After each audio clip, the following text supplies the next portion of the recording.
فاطمہ کی ایک ہی نند تھی، زرینہ، جو گھر کا کوئی بھی کام نہ کرتی اور سارا دن فاطمہ کے کام میں کیڑے نکالتی۔ جب اس سے بھی دل نہ بھرتا تو صاف فرش پر جگہ جگہ مٹی کے نشان ڈال دیتی، اور اگر فاطمہ کچھ کہہ دیتی تو اس کی نند اونچا اونچا رونا شروع کر دیتی کہ بھابھی کو تو ہم گھر میں چلتے پھرتے اچھے نہیں لگتے، اور فاطمہ کا شوہر اسے خوب مارتا۔ ایک دن جب گھر میں کوئی نہیں تھا اور فاطمہ کی نند کھانے میں مرچیں تیز کرنے لگی، تبھی فاطمہ کی نظر اپنی نند پر پڑ گئی۔ فاطمہ نے ڈنڈا پکڑ کر اپنی نند کو خوب مارا کہ تبھی اچانک، "ہوڑ عورت، کتنی بار کہا ہے کھانے میں مسالہ کم رکھا کرو، ایک دال تک تو تمہیں بنانی نہیں آتی، نہ جانے کیا سوچ کر تمہاری ماں نے تمہاری شادی کر دی ہے، پہلے تمہیں کچھ سکھا تو لیتی۔" فاطمہ کے شوہر نے دو تین تھپڑ فاطمہ کے منہ پر رسید کیے، پھر بالوں سے پکڑ کر اسے جھنجھوڑا اور ساتھ ہی گالیاں دینا شروع کر دیں۔ فاطمہ روتے ہوئے فرش پر بیٹھ گئی۔ وہ جانتی تھی کہ جب تک اس کا شوہر اسے دل بھر کر مار نہیں لے گا، پیچھے نہیں ہٹے گا۔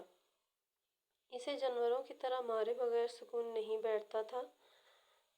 سے نہیں بیٹھتا تھا۔ وہ شوہر کی فطرت سے اچھی طرح واقف تھی، اس لیے اس نے اپنے شوہر کا ہاتھ روکنا ہی چھوڑ دیا تھا۔ جب بھی اس کا شوہر اسے مارتا تو وہ زمین پر بیٹھ جاتی تاکہ چوٹ کم لگے۔ فاطمہ کو دل بھر کے مارنے کے بعد فاطمہ کا شوہر غصہ نکال کر گھر سے جا چکا تھا۔ فاطمہ نے اپنی نند زرینہ کی طرف دیکھا جو مزے لے لے کر دال کھانے میں مصروف تھی۔ وہ بھی تو وہی دال کھا رہی تھی جو فاطمہ نے شوہر کو دی تھی، اسے تو مرچیں بالکل نہیں لگ رہی تھیں۔ فاطمہ نے فوراً دال کی کٹوری اٹھائی اور ایک چمچ منہ میں ڈالا۔ جیسے ہی دال منہ میں ڈالی اسے شدید کھانسی آنے لگی، کیونکہ مرچیں گلے میں لگ گئی تھیں۔ سالن میں کچی مرچیں ہی پڑی تھیں، مطلب شوہر نے اسے غلطی پر ہی مارا تھا، لیکن اگر دال اتنی تیز مرچ والی تھی تو زرینہ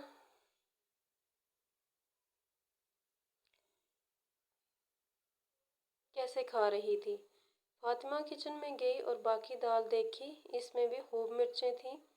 زرینہ نے ہنستے ہوئے اس کی طرف دیکھا اور کہنے لگی، "ارے بھابھی، دال میں مرچیں تیز کرنے سے پہلے میں نے اپنے لیے دال الگ سے نکال لی تھی تاکہ میں بھوکی نہ رہ جاؤں، باقی سارے تو رہیں گے ہی۔ دال مجھے بہت پسند ہے نا، کھائے بغیر میں رہ نہیں سکتی۔" شیطانی مسکراہٹ اس کے چہرے پر تھی۔ فاطمہ کو دل ہی دل میں بہت غصہ آیا۔ وہ جانتی تھی کہ اس کا شوہر باہر سے اچھا کھانا کھائے گا اور اپنی ماں بہن کے لیے بھی لے آئے گا، صرف وہی بھوکی رہے گی یا مرچوں والی دال کھانے پر مجبور ہو جائے گی، اور ایسا ہی ہوا تھا۔ فاطمہ نے سوکھی روٹی پانی کے ساتھ کھائی اور سونے کے لیے لیٹ گئی۔ اگلی صبح فاطمہ گھر کی صفائیاں کر کے فارغ ہوئی۔ اس نے خوب محنت سے صفائی کی تھی تاکہ ساس اس سے خوش ہو جائے۔ دل لگا کر جھاڑ پونچھ کے فرش کو رگڑ رگڑ کر صاف کیا۔ 2.5 گھنٹے کی محنت کے بعد جب اس نے آخری بار طائرانہ نظر گھر پر ڈالی تو پورا گھر شیشے کی طرح چمک رہا تھا۔ اب وہ کچن کی طرف چل دی تاکہ وہاں کی صفائی بھی کر سکے۔ ساس پڑوس میں گئی ہوئی تھی۔ جب وہ واپس آئی تو اس نے فاطمہ پر زور سے آواز لگائی۔ فاطمہ کو لگا کہ وہ اس کی تعریف کرے گی، اس لیے بھاگتی ہوئی اس کے سامنے گئی۔ "جی امی جی، آپ نے بلایا؟" ساس نے بالوں سے پکڑ کر کہا، "اگر صفائی نہیں کر سکتی تو کم از کم گھر کو گندا بھی نہ کیا کر۔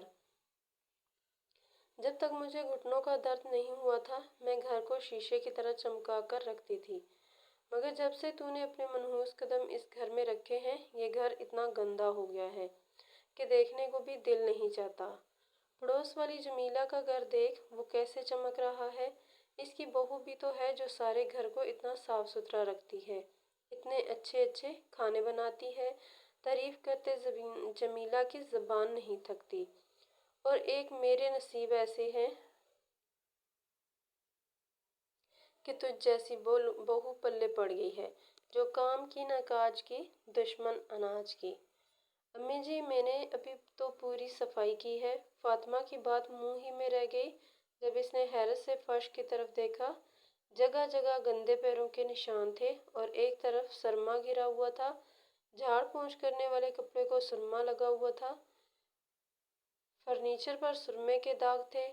فاطمہ سر پکڑ کر بیٹھ گئی۔ آخر اس نے آخری بار جب گھر دیکھا تھا تو شیشے کی طرح چمک رہا تھا، لیکن اب تو گھر کا حلیہ بگڑا ہوا تھا۔ ساس نے ایک ٹھوکر اس کی کمر میں رسید کی اور کہنے لگی، چل اٹھ، پانی دے مجھے۔ وہ فوراً کچن کی طرف بھاگی، پانی کا گلاس بھر کر ساس کو دیا اور کچن کی صفائی کرنے کے بعد ایک بار پھر گھر کی صفائیوں میں جٹ گئی۔ سرمے کے داغ صاف کرنے میں اسے اچھا خاصا وقت لگ گیا تھا۔ دوپہر کے 2 بجے اس نے کھچڑی بنائی اور ساس کو دی اور رات کے کھانے کی تیاری کرنے لگی۔ فاطمہ غریب گھر کی لڑکی تھی۔ باپ کی موت کے بعد وہ اپنی ماں کے ساتھ بڑی مشکلوں میں پلی تھی۔ اس کی ماں کے پاس اتنے وسائل نہیں تھے کہ بیٹی کو جہیز بنا کر دے سکتی۔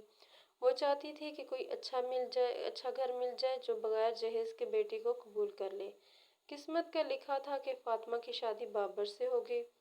شادی کے دن سارا گاؤں باتیں کرتا رہا کہ دلہن کچھ لے کر نہیں آئی۔ سادہ سا جوڑا پہنے وہ اپنی ماں کی دعاؤں کے ساتھ اس گھر میں آ گئی تھی۔ ساس نے کبھی کبھار طعنے دیے مگر زیادہ برا نہ مانا، کیونکہ اسے بیٹے کے لیے ایک سلجھی ہوئی بیوی چاہیے تھی۔ شوہر بھی کبھی کبھار جتاتا کہ کچھ نہ کچھ ساتھ آنا چاہیے تھا، مگر پھر بھی اس کے ساتھ تعلق قائم رکھنے میں اسے کسی بھی قسم کا مسئلہ نہیں تھا۔ اس کی خود کی کپڑوں کی دکان تھی، وہ اچھا خاصا کما لیتا تھا اور فاطمہ کے آنے کے بعد تو اس کے رزق میں مزید برکت ہو گئی تھی۔ اصل مسئلہ زرینہ تھی۔ زرینہ کو شروع دن سے یہ بات کھٹکتی رہی کہ بھابھی جہیز کے بغیر کیوں آئی؟ محلے کی لڑکیوں کے جہیز دیکھ کر وہ اور بھی بھڑک جاتی۔ اسے لگتا تھا کہ اس کے بھائی کے ساتھ بہت بڑی ناانصافی ہوئی ہے۔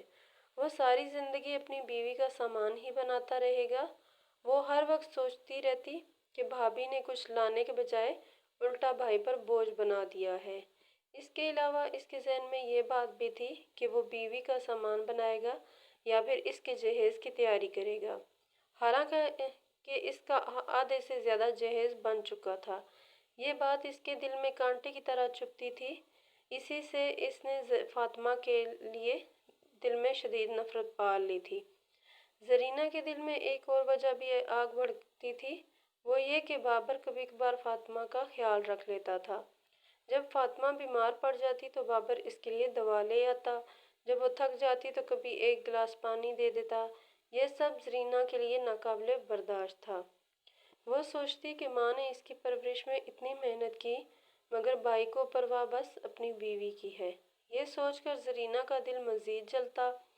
ساس اگرچہ کبھی کبھار جھڑک دیتی مگر زیادہ تر فاطمہ کو برداشت کر لیتی تھی، کیونکہ فاطمہ دل و جان سے ساس کی خدمت کرتی تھی۔ فاطمہ دن رات صفائیاں کرتی رہتی، کھانا پکاتی، پانی بھرتی، برتن مانجتی۔ یہ سب دیکھ کر ساس کو کبھی برا نہیں لگتا تھا۔ اسے ایک سلیقہ مند بہو مل گئی تھی۔ لیکن زرینہ کے دل میں نفرت دن بدن بڑھتی جا رہی تھی۔ وہ وقتاً فوقتاً اپنی چال چلتی رہتی۔ کبھی کھانے میں مرچیں زیادہ ڈال دیتی تاکہ بھائی کو لگے کہ بھابھی نے کھانے کا ذائقہ خراب کیا ہے۔ کبھی گھر کی صفائی کو جان بوجھ کر خراب کر دیتی تاکہ ساس فاطمہ پر برس پڑے۔ کبھی بھائی کو کہہ دیتی کہ فاطمہ نے ماں سے بدتمیزی کی ہے۔ یوں وہ اپنی سازشوں کے ذریعے فاطمہ کو بدنام کرنے میں لگی رہتی۔ فاطمہ اپنی جگہ خاموش رہتی۔ وہ جانتی تھی کہ غربت کے باعث اس کے پاس صفائی کے سوا کچھ نہیں۔ اگر جواب دیتی تو حالات اور بگڑ جاتے، اس لیے وہ اپنے کاموں میں دل لگاتی، دن رات محنت کرتی تاکہ کسی کو شکایت نہ رہے، مگر پھر بھی زرینہ کے دل کا کانٹا نہیں نکلتا تھا۔ ہر دن کوئی نئی چال سامنے آتی۔ کبھی وہ باورچی خانے میں جا کر کھانے میں نمک ڈال دیتی اور پھر بھائی سے کہہ دیتی کہ بھابھی کو کھانا پکانا نہیں آتا۔ کبھی کپڑوں پر دھبے ڈال دیتی اور ساس کو کہتی کہ بھابھی صفائی کا ڈھونگ رچاتی ہے۔ اصل میں تو اسے کپڑے بھی صاف دھونے نہیں آتے۔ بابر اکثر اپنی ماں اور بہن کی باتوں میں آ جاتا۔ وہ سوچتا کہ واقعی فاطمہ میں کچھ کمی ہے۔ کبھی اس پر غصہ کرتا اور مار پیٹ بھی کرتا، کبھی خاموش رہ کر اس سے بات ہی نہیں کرتا۔ فاطمہ اندر ہی اندر صبر کرتی رہی۔ وہ سوچتی ہے کہ یہ سب اس کے نصیب کا لکھا ہے، مگر پھر بھی دعا کرتی کہ اللہ کبھی نہ کبھی حالات بدل دے۔ زرینہ کی نفرت کا یہ عالم تھا کہ اگر بھائی کبھی فاطمہ کو 2 میٹھے بول کہہ دیتا تو اس کا خون کھول اٹھتا۔ وہ جھل بن کر اپنی ماں کے پاس جا بیٹھتی اور گھنٹوں بھابھی کی برائیاں کرتی۔ ساس بھی کبھی بہو پر غصہ نکالنے کے لیے بہو کو کوستی، مگر جلد ہی تھم جاتی، کیونکہ اسے یہ بھی پتا تھا کہ بہو نہ ہو تو سارا بوجھ اس پر آ پڑے گا۔ لیکن زرینہ کو یہ بات سمجھ نہ آتی تھی۔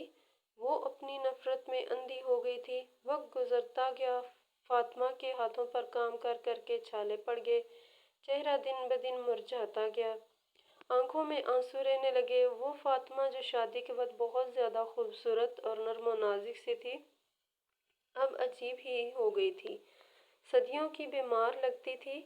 وہ آئینے میں اپنی شکل دیکھتی تو خود کو پہچان نہ پاتی، مگر زبان پر شکوہ نہ آیا۔ وہ جانتی تھی کہ غریب بیٹی کا یہی نصیب ہے، اسے بس گھر کے سکون کے لیے قربانی دینی ہے، مگر سکون کہیں نظر نہ آتا تھا۔ زرینہ کی سازشیں بڑھتی گئیں، ہر دن کوئی نیا طعنہ بھابھی کو مارتی، کبھی بھائی کو بہکانا، کبھی ماں کو بھڑکانا۔ اب تو بابر کے دل سے بھی فاطمہ کی محبت ختم ہو چکی تھی۔ وہ بات بات پر فاطمہ کو مارنے پیٹنے لگا تھا۔ ایک دن زرینہ نے دال میں مرچوں کا ڈھیر ڈال دیا۔ کھانا اتنا تیز ہو گیا کہ بابر نے پہلا لقمہ لیتے ہی غصے میں پلیٹ الٹ دی۔ وہ چیختا رہا کہ فاطمہ کو کچھ نہیں آتا، مار بھی دی۔ زرینہ ایک کونے میں بیٹھی مسکراتی رہی۔ اس کے دل کو سکون ملا کہ بھابھی پھر بدنام ہوئی۔ فاطمہ فرش پر بیٹھی روتی رہی، مگر کسی نے اس کی بات نہ سنی۔ یہ سب ہوتے دیکھ کر فاطمہ سوچتی کہ آخر وہ کب تک صبر کرے گی، مگر پھر وہ اپنی ماں کی نصیحت یاد کر لیتی کہ بیٹی گھر کو توڑنے کی کوشش نہ کرنا، صبر سے گزارا کرنا۔ یہی سوچ کر وہ خاموش ہو جاتی۔ زرینہ کی نفرت کو اور بڑھانے والی بات یہ بھی تھی کہ محلے میں لوگ اکثر کہتے کہ فاطمہ نیک لڑکی ہے۔ وہ ہر وقت کام میں لگی رہتی ہے، کسی سے بد کلامی نہیں کرتی۔ اس سے زرینہ کے دل کو اور آگ لگتی۔ وہ چاہتی تھی کہ لوگ فاطمہ کو برا کہیں، مگر حقیقت یہ تھی کہ فاطمہ کا صبر اور محنت سب کو متاثر کر رہا تھا۔ البتہ گھر میں اس کی کوئی قدر نہ تھی۔ فاطمہ نے دن بھر محنت کے بعد کھانا تیار کیا، سالن کو دھیان سے پکایا، دال میں ذائقہ برابر رکھا۔ اسے امید تھی کہ آج کوئی شکایت نہیں ہوگی۔ کھانے کی خوشبو پورے گھر میں پھیل گئی تھی۔ وہ کچن سے باہر نکلی تو زرینہ چپکے سے اندر گئی۔ اس نے مرچوں کی ڈبیاں اٹھائی اور سالن میں ڈالنے لگی کہ فاطمہ واپس آ گئی۔ اس نے سب اپنی آنکھوں سے دیکھا۔ اتنے دن کا صبر ختم ہو گیا۔ اس لمحے اسے احساس ہوا تھا کہ وہ کچھ بھی کر لے مگر زرینہ اس کی کسی کوشش کو کامیاب نہیں ہونے دے گی۔ جب تک زرینہ سیدھی نہیں ہو سکتی، اس کی زندگی ایسے ہی مشکل میں رہے گی۔ فاطمہ نے کئی بڑا ڈنڈا اٹھایا اور سیدھا زرینہ کو دے مارا۔ زرینہ چیخی مگر فاطمہ کا ہاتھ نہ رکا۔ وہ بار بار ڈنڈا برساتی رہی۔ زرینہ کبھی بچنے کی کوشش کرتی، کبھی فرش پر گرتی تو کبھی فاطمہ کو روکنے کی کوشش کرتی، مگر فاطمہ اتنے دن کا دکھ نکال رہی تھی۔ اس کے دل میں صرف یہی تھا کہ اب مزید برداشت نہیں کر سکتی۔ جب وہ ہر طرف سے بدنام ہو ہی چکی ہے تو پھر ایسے ہی سہی۔ اگر نند کو مار لے گی تو کون سی قیامت آ جائے گی۔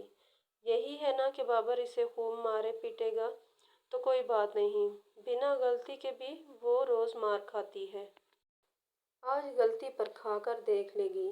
اتنے میں دروازہ کھلا اور بابر گھر آ گیا۔ فاطمہ ابھی تک زرینہ کو ڈنڈوں سے مار رہی تھی۔ ساس بھی گھر پر نہیں تھی، اس لیے اسے روکنے والا کوئی نہیں تھا، مگر بابر آج جلدی گھر آ گیا تھا۔ اس نے یہ منظر دیکھا تو غصے سے آگ بگولا ہو گیا۔ وہ دوڑ کر آیا اور فاطمہ کے ہاتھ سے ڈنڈا چھین لیا، پھر غصے میں دو تین ڈنڈے فاطمہ کو بھی مار دیے۔ فاطمہ روتی رہی۔ بابر نے پوچھا کہ وہ زرینہ کو کیوں مار رہی تھی، اس کی ہمت کیسے ہوئی زرینہ پر ہاتھ اٹھانے کی۔ فاطمہ نے آنسو پوچھتے ہوئے کہا کہ زرینہ ہمیشہ اسے تنگ کرتی ہے، کبھی کھانے میں مرچیں ڈال دیتی ہے، کبھی صفائی خراب کر دیتی ہے، کبھی کپڑوں میں کٹ لگا دیتی ہے، کبھی کپڑوں پر دھبے ڈال دیتی ہے۔ وہ دن رات اسے بدنام کرنے کی کوشش کرتی ہے۔ فاطمہ نے کہا کہ وہ غریب ماں باپ کی بیٹی ہے، مگر بغیر جہیز کے آئی ہے، اس لیے سب کچھ برداشت کرتی رہی۔ زرینہ نے اسے پہلے زبان سے طعنے دیے، پھر اس نے اس کے کیے ہوئے سارے کام خراب کیے، مگر برداشت کی بھی ایک حد ہوتی ہے۔ مجھے مزید اس کی حرکتیں برداشت نہیں ہوتیں۔ شادی سے پہلے میری ماں نے آپ کو بتا دیا تھا کہ وہ جہیز نہیں دے سکتی۔ اگر آپ کو اتنا ہی مسئلہ تھا تو منع کر دیتے، اس طرح اپنے گھر میں لا کر ذلیل تو نہ کرتے۔ اس نے کہا کہ ابھی زرینہ کھانے میں مرچیں ڈالنے لگی تھی، بابر جا کر خود کھانا دیکھ لے۔ بابر کچن میں گیا، سالن چکھا، ذائقہ بالکل ٹھیک تھا۔ نہ نمک زیادہ تھا، نہ مرچ تیز تھیں۔ بابر پلٹ کر آیا، فاطمہ کو ڈانٹ دیا۔ اس نے کہا کہ کھانا اچھا ہے تو پھر الزام کیوں لگا رہی ہو؟ فاطمہ نے روتے ہوئے کہا کہ میں ہر روز ایسا ہی اچھا کھانا بناتی ہوں، لیکن آپ کی بہن کبھی نمک اور کبھی مرچ تیز کر کے کھانے کا ذائقہ برباد کر دیتی ہے۔ مگر بابر نے اس کی ایک نہ سنی۔ زرینہ ایک کونے میں بیٹھی معصوم شکل بنا رہی تھی۔ وہ رو رو کر کہہ رہی تھی کہ وہ تو صرف کچن میں پانی لینے گئی تھی، نہ جانے بھابھی کیوں مارنے لگی۔ بابر نے بہن کی بات پر یقین کر لیا۔ بابر کہنے لگا، اگر کبھی تم نے کھانا اچھا بنا ہی لیا ہے تو اس کا مطلب یہ نہیں کہ میری بہن کو اس طرح مارو گی۔ اچھے کھانے ہم پہلے بھی کھا چکے ہیں، پہلی دفعہ نہیں کھائیں گے۔ جب تم میں سلیقہ ہی نہیں ہے تو سلیقہ مند ہونے کا ڈھونگ کیوں رچاتی ہو؟ فاطمہ کے لیے یہ لمحہ بہت بھاری تھا۔ اس نے سوچا کہ جب میاں بھی یقین نہیں کرتا تو پھر اس کی قربانیوں کا کیا فائدہ؟ وہ کمرے میں چلی گئی، چادر اوڑھی اور آنکھوں سے آنسو بہنے لگے۔ دل میں سوچا کہ اب اس گھر میں مزید نہیں رہے گی۔ اگر کوئی اس کی بات ماننے والا نہیں تو پھر یہاں رہنے کا کیا مطلب؟ وہ دروازے کی طرف بڑھی۔ اسی وقت ساس گھر میں داخل ہوئی۔ فاطمہ کو چادر اوڑھے کھڑے دیکھا تو پوچھنے لگی، کہاں جا رہی ہے؟ تب فاطمہ نے روتے ہوئے کہا کہ وہ اس گھر کو چھوڑ کر ہمیشہ کے لیے جا رہی ہے۔ بابر نے ایک لمحے کے لیے اس کی طرف دیکھا، مگر چہرہ دوسری طرف موڑ لیا، جیسے فاطمہ کو جانے کی اجازت دے دی۔ اور ساس بھی کہنے لگی، ٹھیک ہے جاؤ، تمہاری جیسی بدسلیقہ بہو ہمیں ویسے بھی قبول نہیں۔ فاطمہ کا دل دکھ سے بھر گیا۔ اس نے تو کبھی زندگی میں نہیں سوچا تھا کہ جن کی اتنی خدمتیں کر رہی ہے وہ کہ کل کو اسے اس طرح دھتکار دیں گے۔ سب سے زیادہ دکھ تو اسے اپنے شوہر پر ہوا تھا، جس نے اسے روکنے کی کوشش بھی نہیں کی تھی۔ فاطمہ گھر کا دروازہ پار کر گئی۔ فاطمہ کے جانے کے بعد گھر کا سکون بکھر گیا۔ روز صبح سے شام تک جو گھر چمکتا تھا وہ مٹی سے ہٹ گیا۔ کھانے کا ذائقہ بدل گیا۔ کبھی سالن جل جاتا، کبھی دال کچی رہ جاتی، برتن کے کچن میں ڈھیر لگنے لگے، کپڑے وقت پر نہ دھلتے۔ بابر جب گھر آتا تو اسے ہر طرف بکھراؤ ہی بکھراؤ نظر آتا۔ ساس کے گھٹنوں کا درد بڑھ گیا۔ اسے پہلے ہی سہارا چاہیے تھا، مگر اب تو کوئی مددگار نہ رہا۔ وہ دن رات سوچتی کہ بہو ہوتی تو کم از کم سہارا ملتا۔ زرینہ کو سب کام کرنے پڑتے، وہ کپڑے دھوتی تو ہاتھ چھل جاتے، برتن مانجتی تو کمر دکھنے لگتی، کھانا پکاتی تو کبھی نمک زیادہ ہو جاتا، کبھی مرچ کم۔ وہ دن بدن تھکنے لگی۔ بابر کو بھی احساس ہونے لگا۔ اسے یاد آتا کہ فاطمہ ہر دن کتنی محنت کرتی تھی۔ وہ صبح سے رات تک بغیر شکایت کے گھر سنبھالتی تھی۔ بابر کو دکھ ہوا کہ اس نے بیوی کی بات پر یقین نہ کیا۔ اس نے سوچا کہ کاش اس دن وہ کھانے میں خود مرچ ڈالنے کا منظر دیکھ لیتا، مگر اب پچھتانے کا وقت گزر چکا تھا۔ زرینہ بھی دن رات تھکنے لگی۔ شروع میں وہ بہادری دکھاتی رہی، مگر جلد ہی ہمت جواب دے گئی۔ وہ اکثر بیٹھ کر روتی اور سوچتی کہ بھابھی کے ساتھ اس نے اچھا نہیں کیا۔ وہ ماں کے پاس جا کر کہتی کہ بھابھی کی قدر نہ کی۔ وہ بھائی کے پاس جا کر معافی مانگتی کہ میں نے جھوٹ بولے تھے اور فاطمہ کو بدنام کیا تھا۔ اس کا دل پگھلنے لگا۔ ساس نے بھی سوچا کہ بہو کے بغیر گھر کا نظام نہیں چل سکتا۔ وہ خود بیٹی کو سمجھاتی کہ بہو کو واپس لانا ضروری ہے۔ بابر نے بھی فیصلہ کر لیا کہ اب فاطمہ کو واپس لے آئے گا۔ ایک دن وہ دونوں ماں اور بہن کے ساتھ گئے۔ دروازے پر جا کر فاطمہ کو بلایا۔ وہ حیران رہ گئی، مگر بابر نے اس کے آگے ہاتھ جوڑ کر کہا کہ وہ واپس آ جائے۔